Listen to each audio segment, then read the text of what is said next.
এই কে আছি? তাড়াতাড়ি দরজাটা খোল। পুলিশ চলে এসছে, ঘরে আসলেই বলবা আমি তোমার স্বামী। একদম ফাঁসানোর চেষ্টা করবে না। কি ব্যাপার?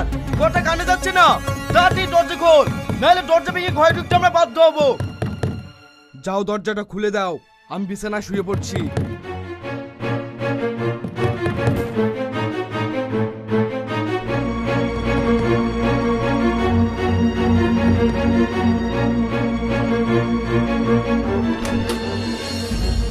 কি ব্যাপার স্যার, আপনারা আমার বাড়িতে? কি ব্যাপার? দরজা খুলতে এত লেট হলো কেন? বাথরুমে ছিলাম তো সেজন্যে। কেন কিছু বলছেন? আচ্ছা ম্যাডাম, আপনার বাড়িতে কি কোনো লোক ঢুকেছে? কই, কেউ আসেনি তো। তাহলে আপনার বিছানায় শুয়ে আছে উনি কে? একটা মেয়ের বিছানাতে কে শুয়ে থাকতে পারে তার স্বামী ছাড়া? সরি ম্যাম, তাহলে ওটা আপনার স্বামী তাই তো? হ্যাঁ স্যার, আমার মনে আসামি বেশি দূর পালাতে পারেনি, এই বাড়ির আশেপাশে আছে। আমারও তাই মনে হচ্ছে। এই চলো সব,